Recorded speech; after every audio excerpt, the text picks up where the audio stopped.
મમતા ન કાર્યા સ્વજનાદિશુ.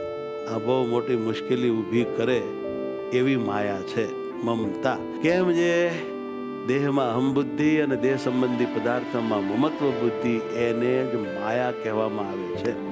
માયા એટલે કે એક પ્રકારની સમજણ, કે જેને ખોટી સમજણ કહેવાય છે, એનું જ નામ માયા છે.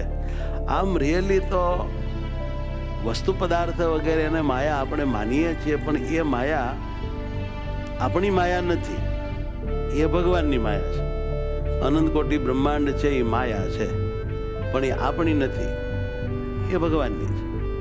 આપણી માયા તો એટલી જ કે આપણા માથામાં જે એવી સમજણ હોય કે આ મારું, એ આપણી માયા.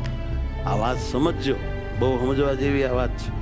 પણ અમારે એક વાત કરવી છે, મમતા છોડો, મમતા છોડો. એના ઉપર વજન દેવા કરતા એમ કહીએ છીએ, મમતા જોડો, મમતા જોડો, મમતા જોડો, ઉસકા રૂખ બદલ દો. આપણે મમતાનો નાશ કરવાનો હોત તો બહુ મહેનત પડે, પણ આપણે મમતાને ટ્રાન્સફર કરવાની, એટલે મહેનત કરવી ન પડે. કોઈ તમને એમ કે આ નદી જાય છે એને તમે સૂકવી નાખો તો નામુમકિન જેવું છે, એને તમે વાળી શકો. આમ જાય છે, જો તમે આમ આડા પાળા નાખીને આમ વાળી દો તો એ શક્ય જેવું છે અને સહેલું પણ છે. એમ મમતા છે તે ભાઈ છે, આપણા જીવનો સ્વભાવ છે. પ્રેમ, મમતા વગેરે એ નાશ તો થાય જ નહીં, પણ એને વાળી શકાય. મૂળ તો આપણને કાંઈક મારું માનવાની ટેવ છે, આ નહીં આ માનવાનું છે, અને નબળું છોડીને સબળું ને સારું માનવાનું છે, શ્રેષ્ઠ માનવાનું છે.